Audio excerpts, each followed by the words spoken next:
공개하겠습니다. 함께 하신 말씀 신약성경 마태복음 1장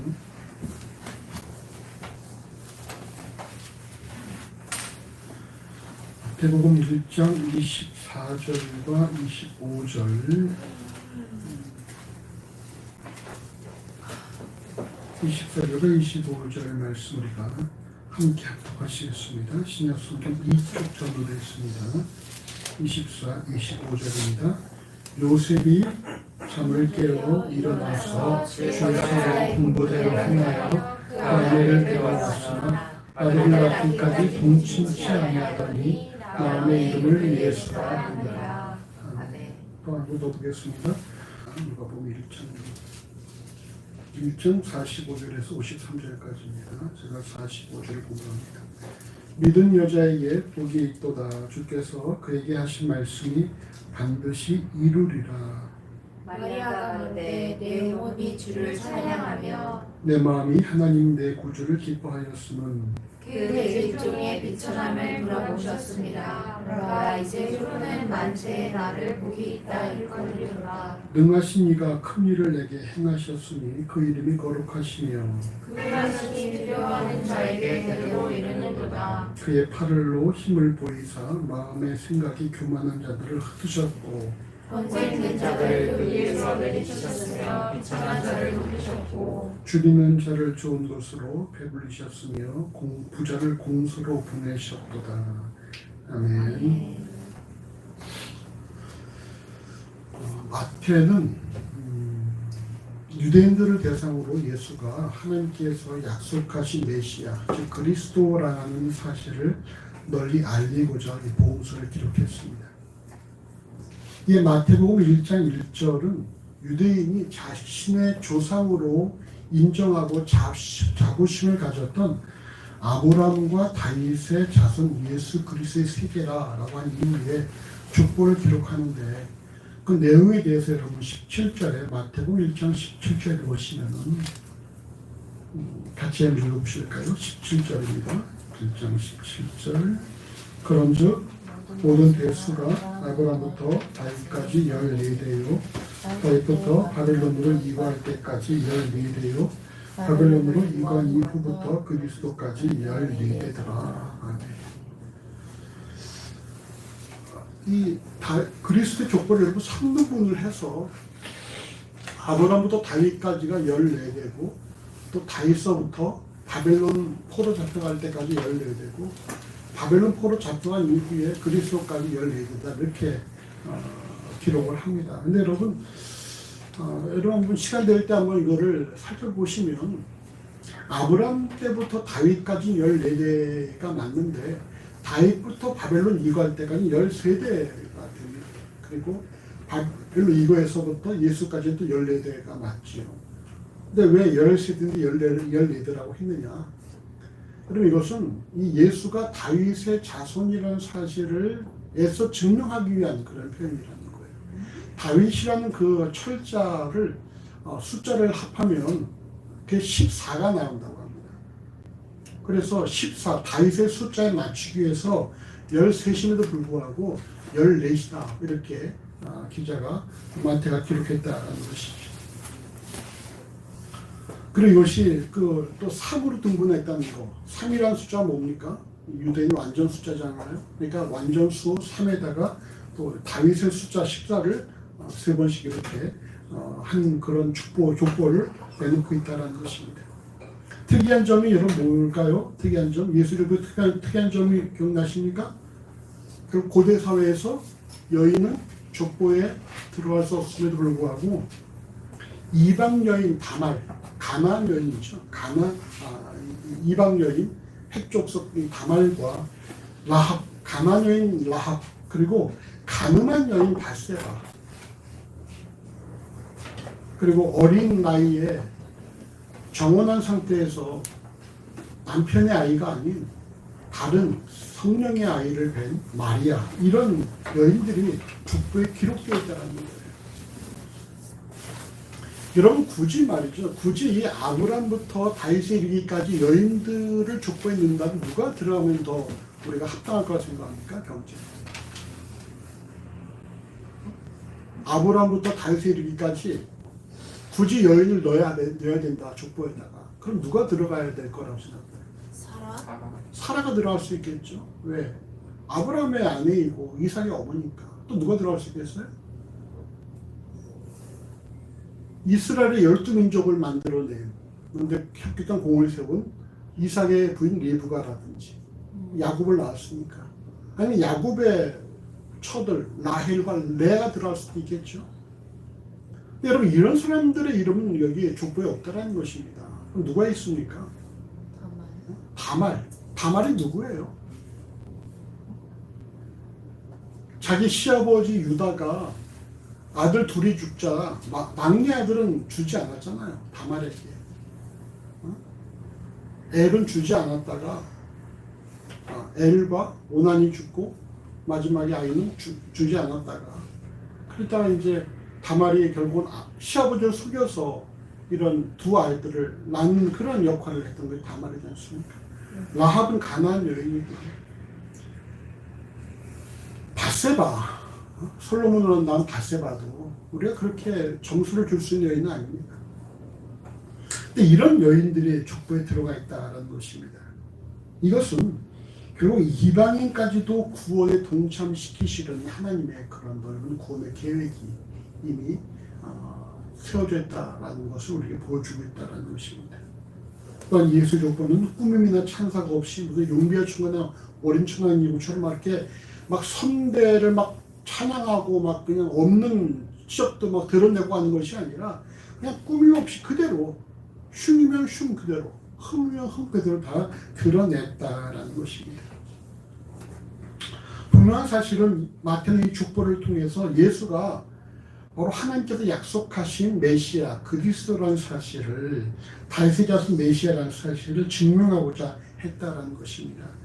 또 다른 여러분 증명하는 방법은요. 이 마태복음 1장 18절에서 23절까지 마태는 구약을 5번을 인용을 하면서 예수가 하나님께서 약속하신 메시아라는 사실을 입증하는데 이때 예수의 어머니 마리아의 남편인 요셉이 자신의 의지에 전혀 상관없이 사용되어집니다.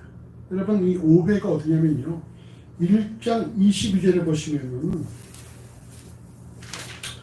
이 모든 일이 된 것은 주께서 선지자로 하신 말씀을 이루려 하심이니 그러니까 이미 구약의 선지자가 말씀한 하나님의 약속을 되어내고 그것을 신약에 이루게 하려고 했다는 것이죠. 그리고 2장 5절을 보시면 같이 읽어보십시다. 가로되 유대 베들레헴이오니 이는 선지자로 이렇게 기록함된 바. 그리고 또 15절 보세요. 15절 같이 읽어봅시다. 헤롯이 죽기까지 거기 있었으니 이는 주께서 선지자로 말씀하신 바 애굽에서 내 아들을 불렀다를 이루려 하심이니라. 또 17절에 보시면요. 이에 선지자 예레미야로 말씀하신 바 이렇게 해서 또 선지자의 또 그 표현이 인용되고요. 또 23절에 보시면 23절 나세렛이란 동네에 와서 산이 있는 선지자가 하신 말씀에 나세렛 사람이라 칭하리라 하심을 이루려 함이라. 이렇게 여러분 5번에 걸쳐서 구약을 인용하고 있다는 거예요. 이게 무슨 말입니까? 바로 메시아가 구약에서 약속된 바로 예수가 구약에서 약속된 메시아라는 사실을 입증하고자 이렇게 마태가 이런 기록을 했다라는 것입니다. 근데 여기에 바로 이 요셉이 전혀 자신의 의지에 상관없이 사용되어 주겠다라는 거예요. 오늘 본문 이 마태복음 1장 24절에서 25절 말씀을 함께 읽어보십시다. 요셉이 잠을 깨어 일어나서 주의 사자의 군대로 행하여 그 아내를 데려왔으나 아들을 낳기까지 동침치 아니하더니 나음의 이름을 예수라 하니라. 요셉에 대한 언급은 예수의 족보에 처음 등장하는데 여러분 마태복음 1장 16절에 보시면 뭐라고 기록되어 있습니까? 1장 16절 야곱은 마리아의 남편 요셉을 낳았으니 마리아에게서 그리스도라 칭하는 예수가 나시니라. 야곱이 누굴 낳았어요? 바로 요셉을 낳은 게 아니죠. 누굴 낳았습니까? 마리아의 남편 요셉을 낳았다라는 거예요. 요셉의 입장에 좀 섭섭한 것이 뭐겠어요? 자신의 죽보임에도 불구하고 자신의 이름이 기록되어질 그 공란에 자신의 이름이 아니라 누구 이름으로 되어 있어요? 자기는 마리아의 남편으로 기록되어 있다는 것입니다. 이를 볼 때 우리가 알 수 있는 사실이 뭡니까? 요셉은 자신의 삶에도 불구하고 철저하게 자신의 주체가 아니라 조력자의 삶을 살았다는 거예요. 분명히 내 삶인데 내 삶에서 내가 주체가 아니고 조력자의 삶을 살았다는 것입니다. 마태복음 1장 18절에 의하면 요셉은 마리아와 정혼한 상태였는데, 여러분 당시 정혼은 말이죠, 신랑 측의 일종의 어떤 천금을 지불한 상태입니다. 그래서 이제는 두 사람이 결혼한 거나 진비 없는 그런 상황인 거예요. 그래서 약간 1년 정도 공식적으로 서로에게 속하였다는 어떤 그런 의미를 지속되었는데, 이 1년 정원 기간 동안에 만약에 남편이 죽었다, 그럼 여인은 그냥 과부가 되는 거예요. 그러니까 그만큼 서로 간에 구속력이 강했다는 것입니다. 물론 여인이 죽으면 남자는 다시 결혼을 했죠. 남성 중심의 사회였기 때문에. 하지만 여인이 죽으면, 남편이 죽으면 정혼한 여인은 그냥 과부로 살아야 했다는 것이에요. 이에 신명기 22장 23, 24절은 처녀인 여자가 남자와 약혼한 후에 어떤 남자가 그를 성읍에서 만나 통관하면 너희는 그 둘을 둘 다 성읍문으로 끌어내고 그들을 돌로 쳐 죽일 것이니 그 처녀는 성읍 중에 있어서도 소리 지르지 아니하였으며 그 남자는 그 이웃의 아내를 욕보였음이라. 넌 이같이 하여 너희 중에 악을 제할지니라. 이렇게 말씀하시므로 약혼한 사람이 그걸 뭐라고 표현했습니까? 이웃의 아내라고 표현하고 있다는 거예요. 그러니까 여러분 정혼한 상태에서도 부부로서 인정을 받았다라는 것입니다. 그리고 정혼 상태에서 성적인 순결을 강조했다라는 거예요. 근데 마태복음 1장 18절에 마리아가 요셉과 정혼하고 동거하기 전에 성령으로 잉태된 것이 나타났다 이렇게 말씀하고 있어요. 이 같은 상황이 발생하면 앞서 신명기 22장에서 언급된 것처럼 돌로 쳐 죽일 수 있는 정당성이 주어진 것이지만 요셉은 어떻게 했습니까? 1장 19절을 보세요. 같이 읽어봅시다. 1장 19절에 그 남편 요셉은 의로운 사람이라 저를 드러내지 아니하고 가만히 끊고자 하여. 요셉은 의로운 사람이라서 이 사실을 드러내지 않고 그래서 마리아에게 수치를 주지 않고 그냥 가만히 끊고자 했다는 거예요. 이때 의롭다라는 표현이 말이죠. 헬럼 디카이오스인데 이게 의거든요. 의롭다, 올바르다, 정당하다 그런 뜻인데 이걸 공동 번역은 법대로 산 사람 표현해서 법대로 사는데 이건 뭔가 좀 해석에 문제가 있죠. 요셉이 만약에 법대로 살았다면 어떻게 해야 되는 거예요? 돌로 쳐 죽이게 되는 것이죠. 근데 이게 여러분 유진 피터슨은 메시지에서 이거를 점잖은이라고 이렇게 번역을 했어요. 점잖은 사람이다. 보면 사실은 뭡니까? 요셉은 이게 자신이 피해자예요. 내가 피해자임에도 불구하고 정혼한 여인 마리아가 수치를 당하지 않도록 이걸 조용히 마무리 지으려고 했다는 것입니다. 근데 이때 마태복음 1장 20절에 보시면은 주의 사자가 형용하여 가로되 다윗의 자손 요셉아 내 아내 마리아 데려오기를 무서워 말라. 저에게 잉태된 자는 성령으로 된 것이라 이렇게 말씀을 하십니다.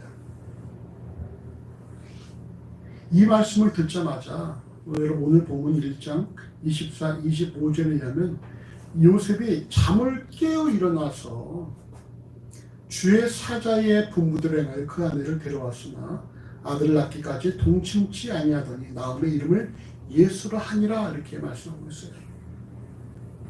주의 사자가 현몽하자마자 잠에서 깨어 일어나서 그 아내를 데려왔고 또 아들을 낳기까지 동침치 않았다라는 말씀은 요셉이 이 부분을 말이죠. 깊이 고민했다는 것을 알 수가 있죠. 깊이 고민했다. 하지만 성령이 말씀하시자 그걸 그대로 받아들였다라는 것입니다. 결국 그의 의로움이 뭐가 포함되어 있습니까? 요셉의 의로운 사람이라는 것에는 그가 하나님의 말씀을 즉각적으로 순종하는 그런 마음밭이 있었다는 것을 우리에게 보여주는 것이라는 거예요.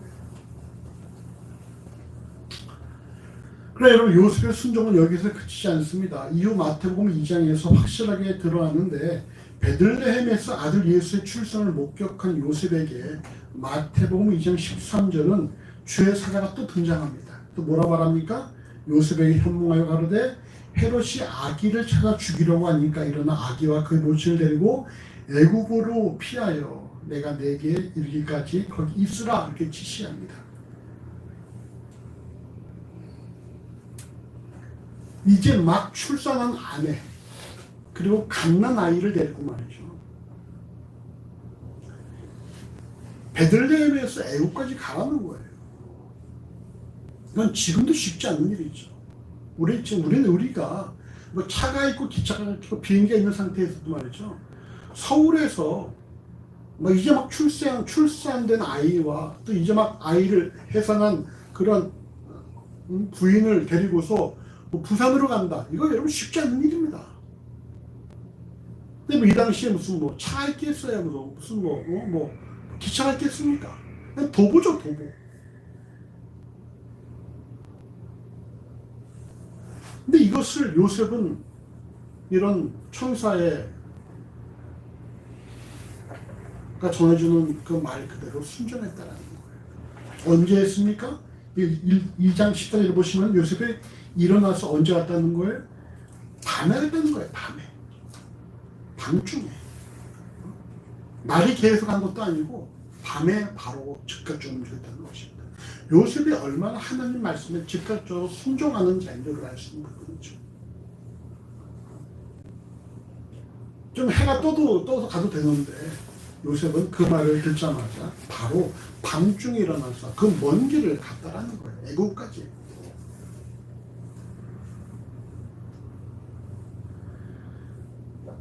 당시 애굽의 알렉산드리아에는 말이죠.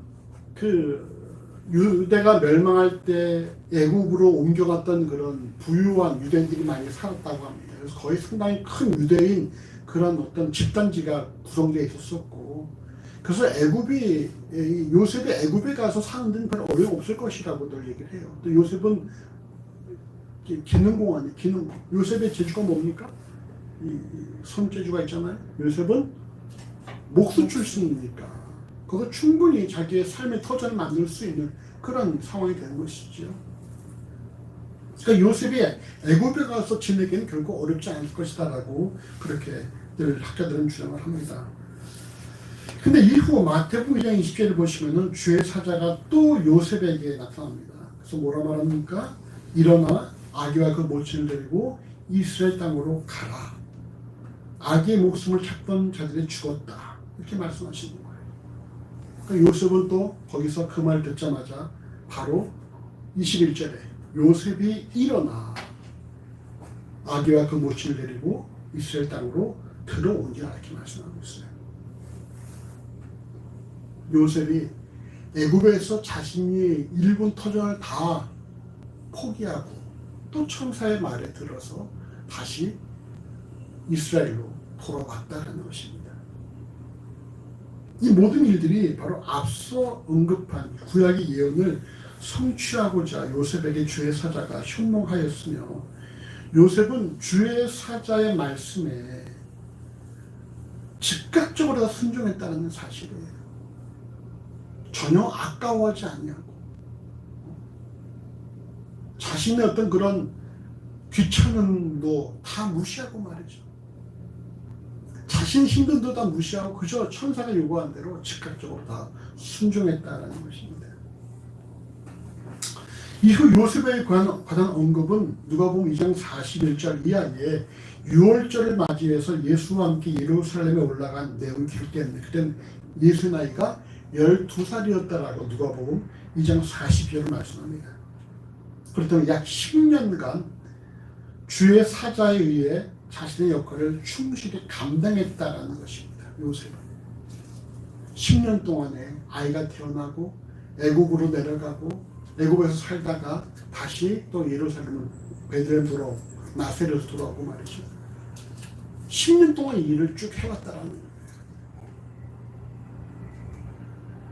우리가 여기 교회에 온 지 벌써 올해가 19년째인데 10년 동안의 요셉은 이 수많은 일들을 해왔다는 것입니다. 그리고 중요한 사실은 누가복음 2장 42절 이후에 요셉에 대한 기록은 성경에 없다라는 거예요.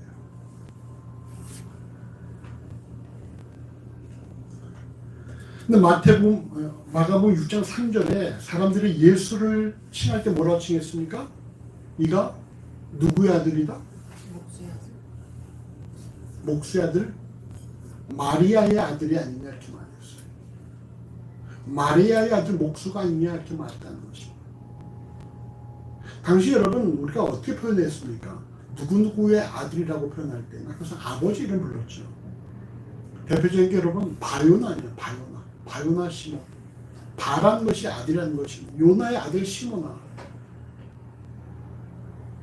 누구누구의 아들 아비 이름을 불렀는데 예수는 누구의 아들이라고 했어요? 요셉의 아들이 아니라 마리아의 아들이라고 이렇게 불려졌다는 것입니다. 이렇게 볼 때 우리가 알 수 있는 사실은 뭡니까? 요셉은 일찍이 삶을 마감했을 수도 있다. 더 이상 성경에 기록이 없고 예수를 마리아의 아들이라고 표현한 것을 볼 때 더 이상 요셉은 역할이 없어졌다라고 볼 수가 있는 것이죠. 그리고 요셉은 하나님 말씀에 전폭적으로 순종하는 삶을 살고 그리고선 사라졌다는 사실입니다. 이를 통해 우리가 기억해야 할 사실이 뭐겠습니까? 예수를 주라 고백하는 그리스도인은 말이죠. 자신이 하나님의 도구라는 사실을 명심을 해야 돼요. 우리가 다 하나님의 도구라는 것입니다. 도구는 어떤 역할을 합니까? 주인이 쓰기에 합당한 준비를 해야 되는 것이고 주인이 쓰고 나서 버리면은 버림도 받는다라는 거예요. 물론 요새 버림받았다 볼 수는 없는 것이죠. 삶을 다 이제 자기의 주어진 역할을 완성했다라 볼 수가 있는 것이죠. 그리스도인의 가장 큰 복은 말이죠. 주인이 쓰고자 할 때에 쓰임 받는 것이라는 거예요. 왜 내가 이거밖에 안 됩니까? 왜 나를 이렇게밖에 안 쓰십니까? 이렇게 말할 수 없다는 것입니다. 과연 토기가 토기장에게 힘을 할 수 있느냐라고 예레미야 말한 것처럼 우리가 여러분 왜 이러십니까? 라고 말할 수 있는 그런 건 없다. 여러분 우리가 잘 아는 달란트 비유 있죠. 달란트 비유는 여러분 한 달란트 받은 사람이 그걸 받자마자 땅에다 파묻어 버렸잖아요. 근데 주인이 그를 뭐라고 꾸중을 합니까? 기억나십니까? 게으른 종. 게으른 종 앞에 뭐 어떤 말 표현이 있어? 악하고. 게으른 게 아니라 악하고 게으르다. 그냥 게으른 것만 아니라 악하다. 뭐가 악한 것입니까? 한 달을 받은 사람 입장에서 기분 나쁘다는 거죠. 왜 쟤는 2개 주고 왜 얘는 5개 주고 얘는 1개밖에 안 줘. 기분 나빠. 땅에 파묻어 버린 거예요. 근데 앞에 보면 주인이 뭐라고 되어 있습니까? 각자의 재능대로 달란트를 주었다라 말씀하고 있거든요. 그러니까 주인이 보기엔 그 사람이 한 달란트면 충분한 사람이에요. 한 달란트 이상은 감당할 수 없는 사람이라는 것입니다. 근데 본인은 자기의 분수를 몰랐던 것이죠.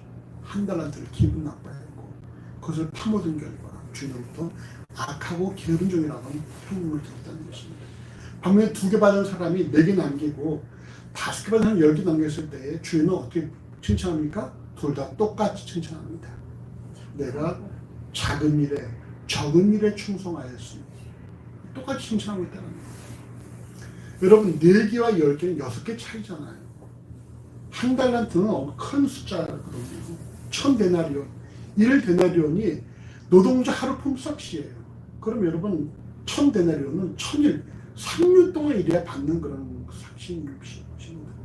그게 6달란트 차이면 큰 달란트 차이인데 주인이 보기에는 말이야 똑같은 거예요. 4개, 2개 받은 사람이 4개 남기거나 5개 받은 사람이 10개 남기거나 똑같은 것입니다.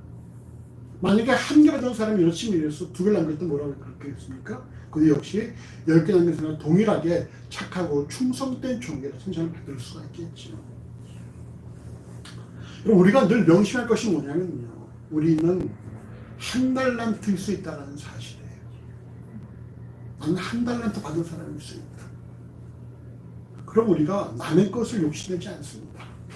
이것도 내게 충분히 가분하다라고 생각할 수 있는 것이죠. 우리 서로에게 이렇게 축복하십시다. 당신은 한 달란트 받은 사람일 수 있습니다. 앞뒤를 보시면서 당신은 한 달란트 받은 사람일 수 있습니다. 당신은 한 달란트 받은 사람일 수 있습니다. 여러분 이 사실을 명심해야 한다는 거예요. 그럼 우리가 4천의 땅을 사도 배 아플 일이 없지요. 누가 로또 맞아도 기분 나쁠 일이 없지요. 그건 내게 아니니까. 그건 내 역할이 아니니까.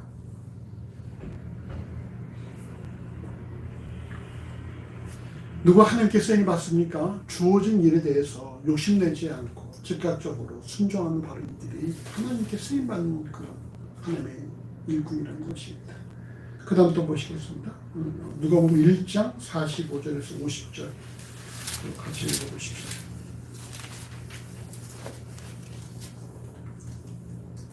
누가복음 1장 45절에서 50절 믿은 여자에게 복이 있도다. 주께서 그에게 하신 말씀이 반드시 이루리라. 마리아가 보되 내 영혼이 주를 찬양하며 내 마음이 하나님의 구주를 기뻐하였으며 그 계집종이 부처함을 돌아보셨습니다.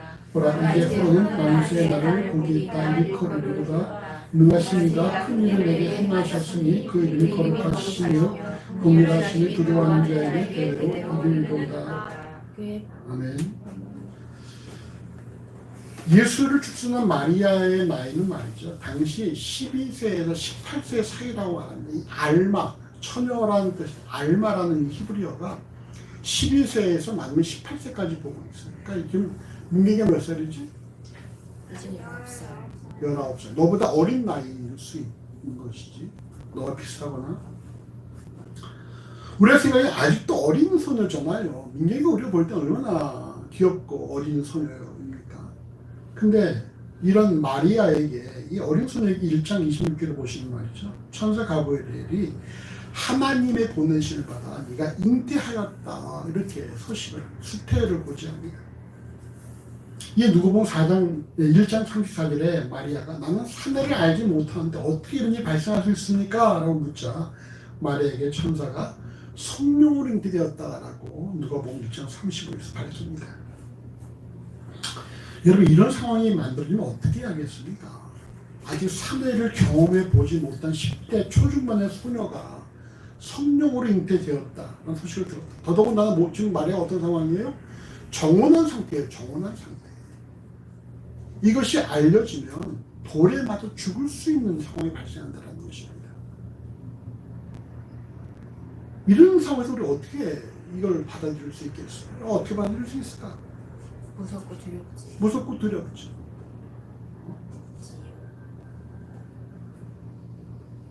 근데 여러분 마리아가 어떻게 선택을 했어요? 1장 38절을 보세요. 1장 38절 같이 읽어보십시다. 누가복음 1장 38절 같이 읽어보시죠. 마리아가 그러되 주의 계집종이오니 말씀대로 내게 이루어지이다. 천사가 떠났다. 마리아 뭐라고 얘기했어요? 주의 계집종이오니 주의 종이오니 말씀대로 내게 이루어지이다. 이 고백했다는 것입니다. 어린 나이에 청혼한 상태에서 잉태되어지는 그런 부분들을 마리아가 받아들였다는 거예요. 주의 계집종이오니 내가 주의 종이라는 것이죠. 종은 뭐라고요? 도구예요. 도구. 주인이 쓰다가 쓰기 합당한 준비되어 있는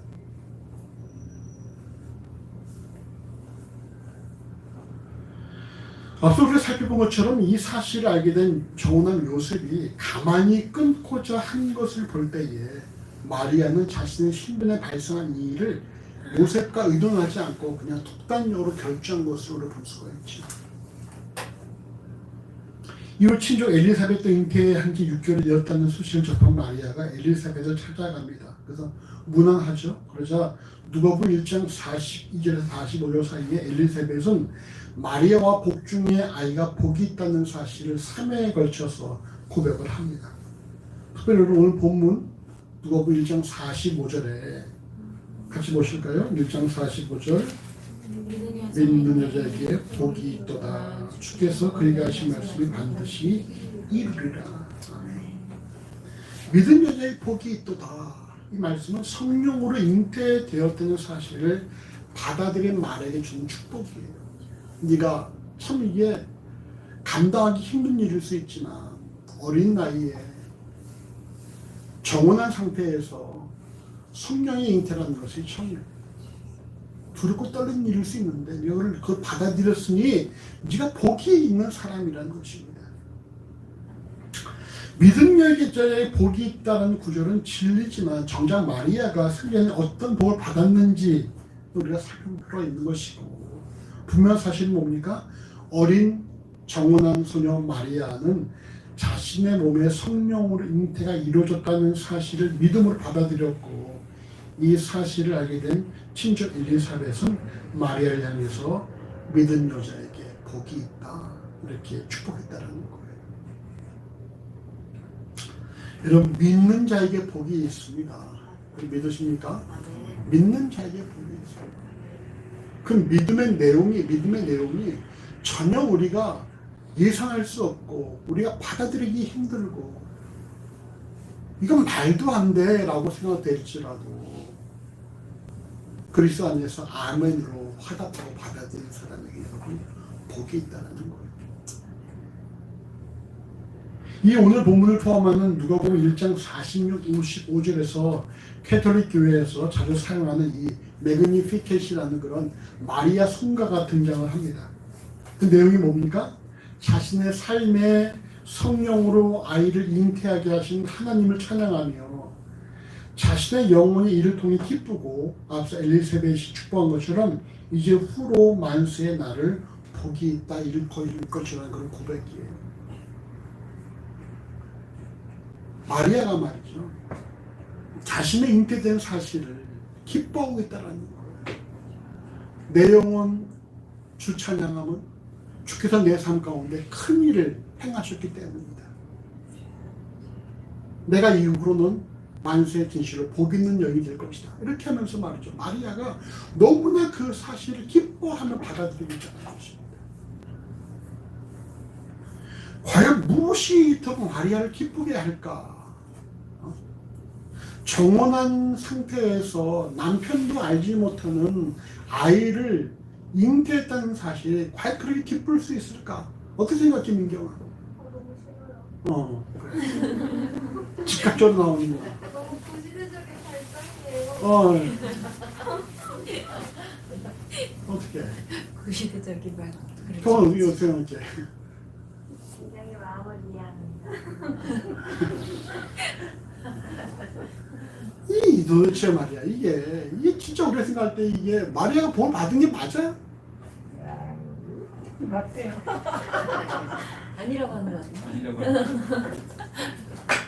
근데 이 마리아 말한 복이 어디에 등장하느냐?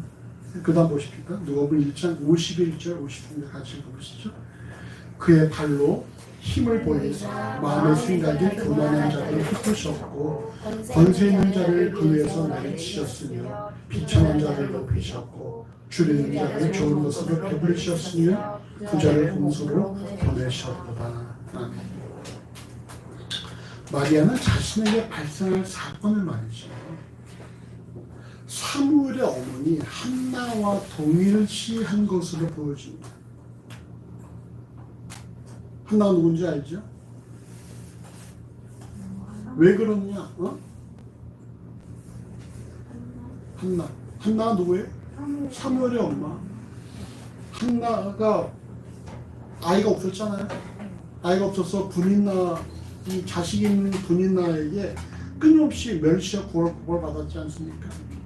근데 그 다음에 한나가 하나님의 어떤 그런 약속으로 사무엘을 잉태하게 되어지고, 그리고 이 한나가 찬양한 찬양이 있죠. 그것이 사무엘상 2장 6절에서 8절에 있습니다. 같이 한번 찾아서 읽어보십시다. 사무엘상 2장 6절에서 8절.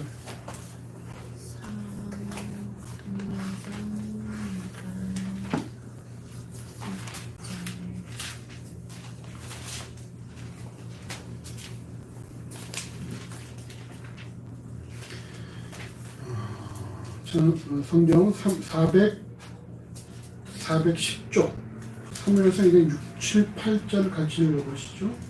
여호와는 죽이기도 하시고 살리기도 하시며 음부에 내리기도 하시고 올리기도 하시는도다.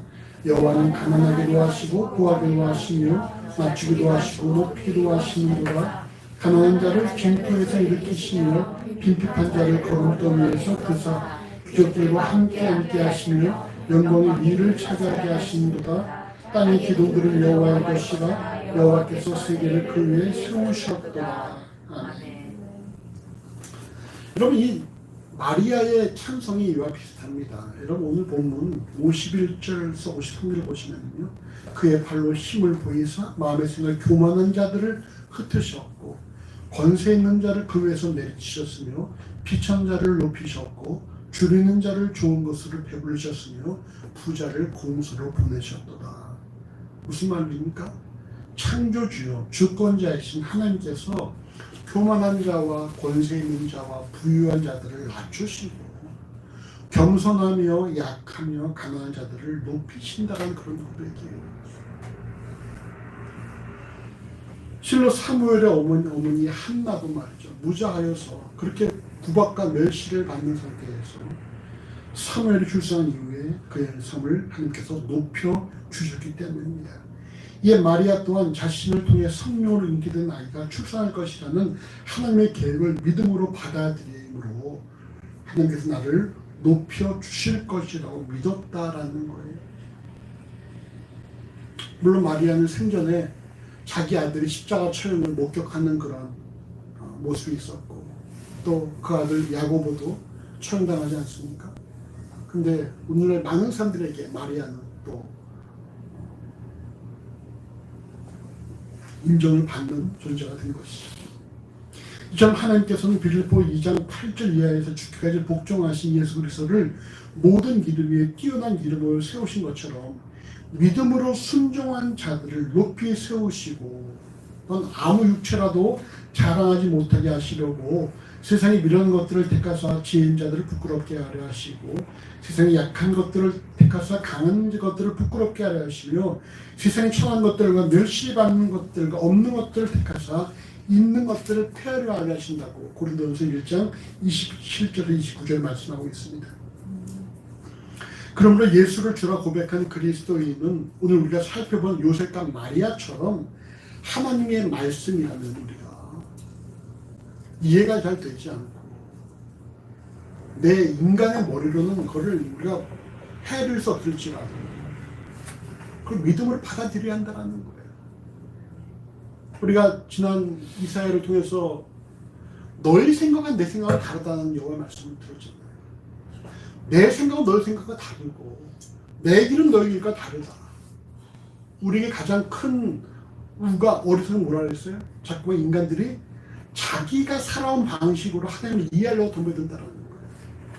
전능하신 하나님을 무소부재신 하나님을 우리의 생각 속에 가둬두려는 그런 의도를 갖고 있다는 것입니다. 근데 하나님은 말이죠. 우리가 땅이면 하나님은 하늘이라고 표현하고 말씀하고 있어요. 우리는 도저히 하나님의 그 생각과 그 경륜과 깊이를 도저히 알 수 없다고 성경에 말씀하고 있다는 것입니다. 근데 분명한 사실은 뭡니까? 하나님께서는 우리를 모든 합력하여서 우리 가운데에 선한 결과를 이루어내실 분이라는 사실이에요. 이 사실을 믿는다면 우리는 이해가 되지 않고 용납할 수 없고 도저히 내 머리로 계산이 서지 않는다 할지라도 이것이 여호와의 말씀이라 우리가 아멘으로 받아들여는 그런 자세가 필요한 것이 바로 그것이 믿음이라는 거예요. 요셉과 마리아 둘 다 도저히 우리가 볼 때 이해가 안 되는 인물들입니다. 어떻게 이렇게 할 수 있는가? 근데 이런 성김과 헌신을 통해서 그리스도가 탄생했다는 것입니다. 여러분, 우리가 지난 주 중에 보니까 우리 김원전 집사님이 에스더를 묵상을 하고 있던데, 에스더에도 같은 말씀이 나오잖아요. 어떤 말씀이요? 죽으면 죽으리라. 에스더가 말. 왕이 부르지도 않는데 내가 어떻게 거기 나갈 수 있습니까? 잘못하면 죽습니다. 그랬을 때 삼촌이 뭐라 그럽니까? 네가 안 나가면 하나님께서 다른 사람 통해서 하시겠지만 지금 네가 이 왕위에 있는 것이 이때 위험인지 어떻게 알겠느냐? 그때 에스더 뭐라고 말했어요? 죽으면 죽으리라. 그렇게 말하고서 왕을 나가지 않습니다. 우리가 이런 각오가 필요하다는 거예요. 죽으면 죽으리라. 하나님께서 나를 죽이시면 죽겠습니다. 이게 완전히 낮아진 사람들 하나님께서 들어서 사용하시고 우리가 그렇게 하나님께 쓰임을 받는다라는 사실입니다. 여러분, 우리가 예수 믿으면서 결코 하지 말을 것은 말이죠. 자꾸만 머리로 계산하지 말아요. 자꾸 내가 살아온 방식을 하나님께 강요하지 마십시오. 이렇게 되어야만 됩니다라고 하나님께 우리 강요하지 말라는 거예요. 하나님께서 가시는 데까지 가고 하나님께서 멈추셔서 멈추면 되는 거예요. 더 가려고 하지 말고 못 가겠다고 하지 말고 하나님과 함께 가면 되는 겁니다. 그 하나님께서 우리가 물 가운데 통과할 때도 물이 너를 침몰치 못하게 할 것이요 우리가 불을 통과할 때도 불이 너를 사르지 못하게 할 것이라 말씀하고 있지 않습니까? 너희가 물과 불을 통과했지만 이후에는 너희가 풍요로운 곳에 이르게 될 것이라고 말씀하고 있다는 거예요. 우리의 포스트 코로나 이후에 우리 삶이 어떻게 만들어질지 아무도 알 수 없어요. 분명한 사실이 뭡니까? 하나님께서는 변함없이 우리의 삶과 동행하시면서 우리에서 일하신다는 사실이에요. 그때 우리가 가설을 잘 보겠어요. 상황 보고 판단하지 말고 이것저것 계산하지 말고 앞뒤 재보지 말고 하나님과 함께 우리도 함께하는 것입니다. 그 길이 좁은 길이든 협착한 길이든 물과 불을 통과하는 길이든 간에 하나님과 함께라면 우리가 그 길 함께 가는 거예요. 그때 여호와께서 우리의 삶을 보호하시고 인도하시고 높여주시고 우리를 사용하신다는 사실입니다.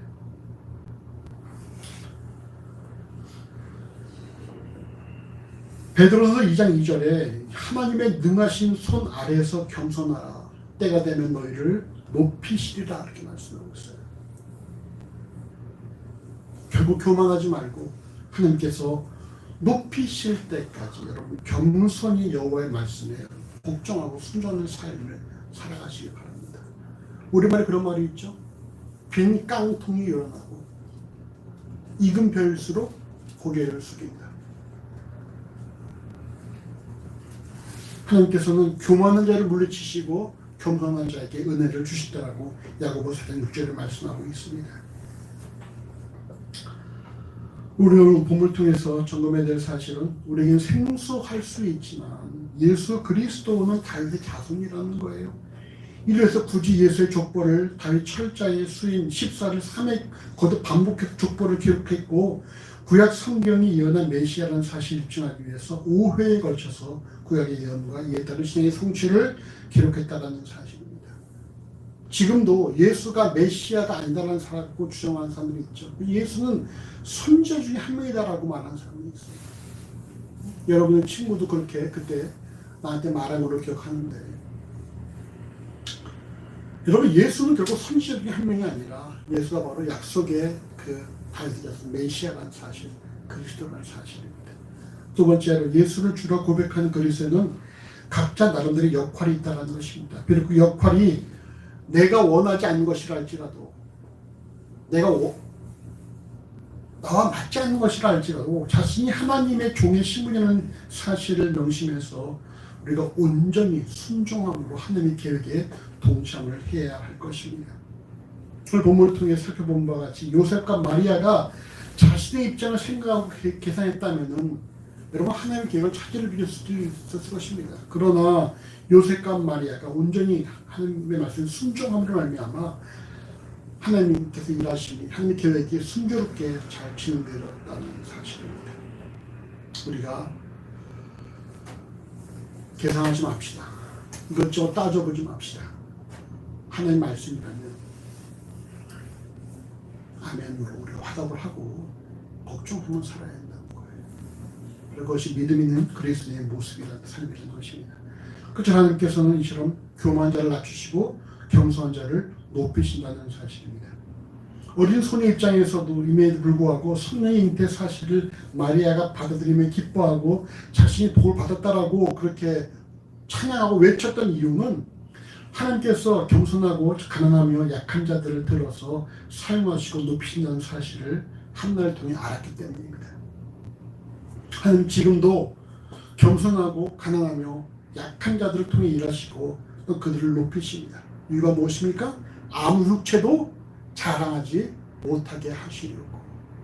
그 누구도 자신을 자랑하지 못하게 하시려고 일부러 자랑할 것이 없는 자들 들어서 사용하신다는 거예요. 그래서 하나님의 영광이 드러나게 되어지니까.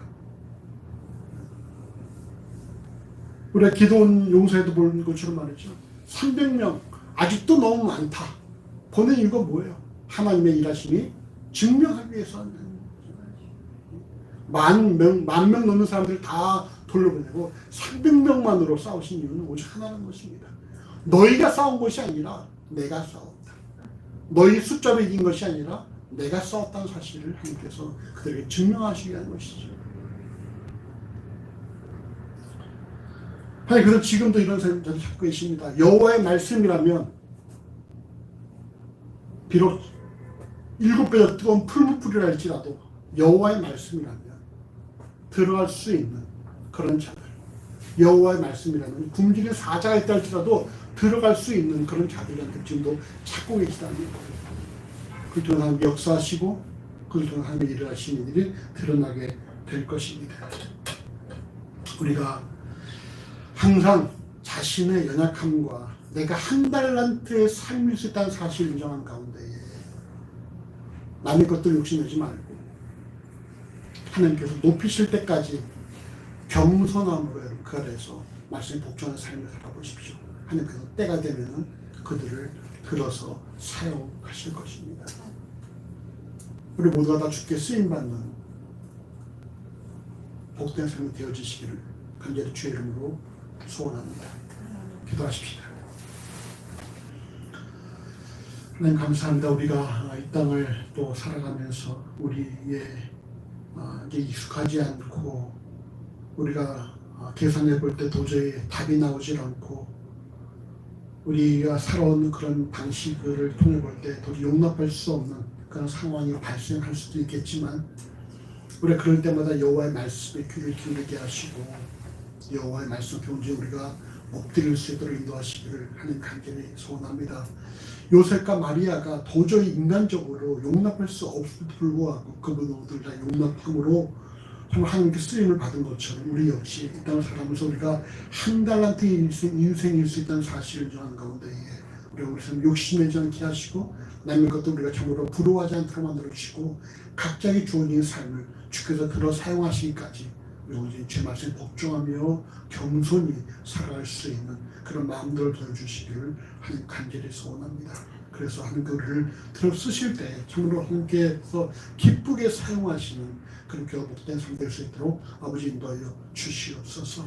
우리가 정말 한 해를 마감할 때에 우리 각자의 삶에서 우리가 겸손함으로 또 하나님의 일하심을 우리 함께 서로 확인할 수 있는 그냥 공동체로 삼아주시기를 하나님 간절히 소원합니다. 우리의 모든 삶을 지켜야 합니다. 감사합니다. 예수 이름으로 기도합니다. 아멘.